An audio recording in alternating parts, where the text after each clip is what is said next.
La parole est à Maëlle Guizot. Monsieur le Président, Madame la Vice-présidente, mes chers collègues, une fois n'est pas coutume, nous sommes favorables à cette nouvelle politique. La lutte contre les déserts médicaux est un enjeu d'accès aux services publics, d'égalité entre les territoires. Délai de rendez-vous plus long, difficulté de trouver un médecin traitant, absence de médecin de garde, les difficultés d'accès aux soins de proximité sont nombreuses et multiformes dans de nombreux territoires ruraux, mais également des zones urbaines, voire de centres urbains. C'est un passage du rapport de la Cour des comptes sur la décentralisation.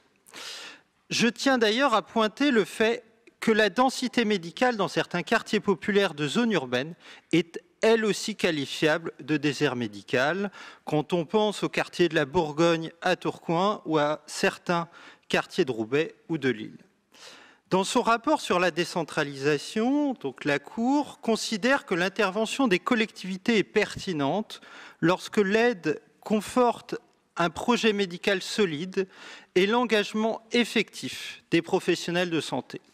S'appuyer sur les dynamiques locales est le meilleur moyen de créer de l'efficacité et de la complémentarité entre les différents acteurs médicaux. Et en cela, je partage ce qui vient d'être dit. Le rapport pointe également que dans des contextes territoriaux où la densité en médecins libéraux est très insuffisante, et nous en avons dans le Nord, le recours à des médecins salariés, notamment dans des centres de santé gérés en régie, permet de répondre efficacement aux besoins locaux.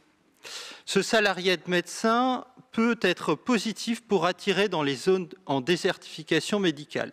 Il correspond, et mon collègue l'a dit, à une demande des nouvelles générations de médecins qui peuvent être réticents à s'installer seuls en libéral dans une zone sous-dense où ils seront sursollicités.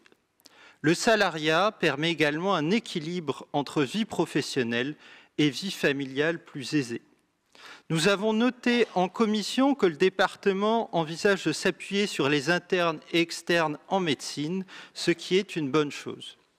Le rapport de la Cour des comptes critique également l'efficacité des politiques de bourse et considère que les collectivités doivent se concentrer sur le soutien aux investissements mobiliers et immobiliers pour la création de maisons médicales. Attention cependant à ne pas survendre cette politique aux nordistes.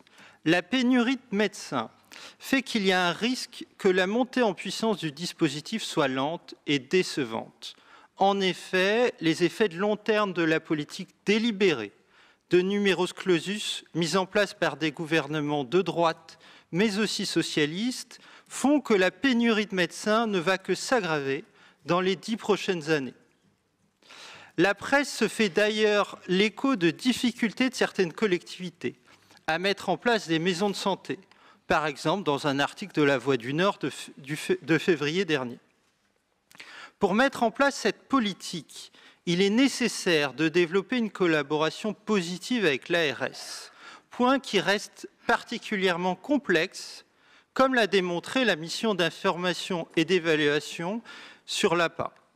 Cette politique nécessite également une collaboration avec les formations universitaires en santé.